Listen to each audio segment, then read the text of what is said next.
I'm not telling you anything new when I say that RV quality is generally pretty bad. But why?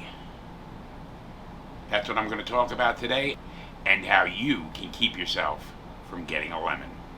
Hi, I'm Felix. And I'm Cindy. And we are The Roaming Gomes. I spent 42 years, my entire career, in manufacturing, quality engineering, and management. Aerospace, nuclear, medical, military, all of them.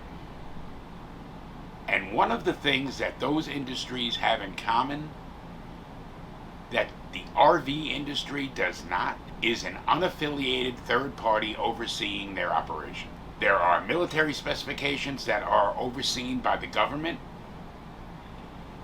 and for the rest of those industries, you have ISO, the International Organization for Standardization. I guess iOS was already taken. And what they do, ISO, is they manage the process by which companies create products. Not the actual quality standard, but the consistency of that product. In order to receive an ISO certification, you must show your process to the ISO auditor, and it must be approved. Now, once you receive your certification, you get audited yearly to see that you are still following the same process that got approved. It's pretty straightforward and it's pretty simple. One of their big mottos is say what you do and do what you say. Straightforward. Now, the RV industry doesn't have an unaffiliated third party overseeing them. We all have this sticker on our RVs, or most of us do anyway, that says that it is RVIA certified. I'm going to let you do with this what you will, but the RVIA is funded by the RV industry, the manufacturers. Their main focus is safety, fire safety, and safety from flooding. They're not necessarily focusing on the actual manufacture of the RVs. Now, the RVIA is ANSI certified, ANSI certified, American National Standards. That is an American organization that oversees processes and quality. However, when you look deeper, you find that the RVIA is only ANSI certified for safety standards. That has nothing to do with the build of your RV. So, in reality, what we're saying here is that the RV industry doesn't necessarily have low quality. They have low consistency. Nobody is overseeing their processes or the process that they use to build an RV. A perfect example of that in action is the post-COVID RVs that everybody was saying, don't buy them.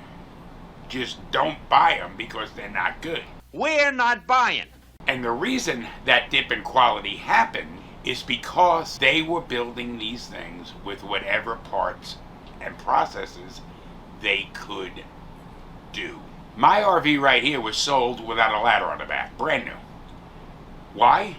Because they said that their supply chain couldn't get them ladders. They had all of these supply chain issues during COVID. Now, if you look at the other industries, like I mentioned earlier, those industries pretty much stopped producing product. And that was evidenced by going to the stores and seeing shelves that were basically empty. The RV industry, however, had a boom in sales. Very simple. The RV industry didn't have anybody telling them that they couldn't continue to manufacture RVs because they didn't have the approved parts and they couldn't follow the approved procedure. That created this drop in quality that happened post-COVID. They were basically building these RVs with whatever they had on hand. Now, what can you do to keep yourself from getting a lemon? When you're looking at an RV and you're going to buy it new and you go to the dealer, when you've picked out your RV, you make that dealer, that salesman, or their tech, or whoever, literally make everything on that RV function. We'll see how these things work. I'm going to be honest here. I screwed up in that. When we bought this RV, I had them go through what I thought was all of the functions of this RV. And they all functioned perfectly well. But what I didn't do, the quality professional, was I didn't have them open and close all the windows. If I had, I would have found out that this window right here had been installed improperly and was going to shatter the first time I opened it. Lesson learned? Okay. But you don't have to do that.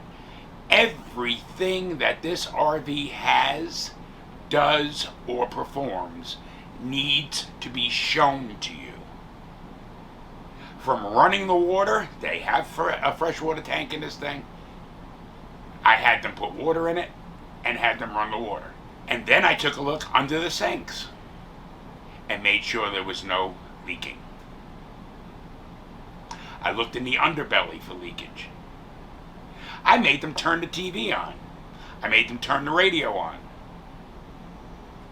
I made sure that the refrigerator was getting cold. I made sure the oven worked. All of it. Everything, every function of this RV. Put the slides out. Was the salesman happy with me? No. He didn't want to spend that much time doing all that. But it got him a sale. When I saw that this RV functioned properly. So he was happy with us then. Do not leave that lot without having everything tested. And if you don't feel right about testing all of it and having the knowledge to be able to see that it functioned properly, get an RV inspector to come to there and inspect the unit before you purchase it. Now, there's going to be a lot of dealers that will say they don't allow independent inspectors on their lots, that they do the inspection. If they insist on that, if they won't change from that, do not buy from that dealer, period. If you went to a used car dealer, or for that matter, a new car dealer, and you wanted your mechanic to take a look at the car before you bought it, I will guarantee you that 99% of those car dealerships would say, okay. And if they don't, you would walk away. Do the same when purchasing an RV. If they won't allow you to run through all of the functions, if that's what your choice is, or they won't allow you to bring in an outside inspector, be prepared to walk away, no matter how good the deal is. You will definitely regret it if you don't. Thanks for watching. And maybe watch this video next, where we talk about being in this RV for a year. and how it performed. I'm Felix, and I hope we can continue to bring you a little less worry and a little more wonder.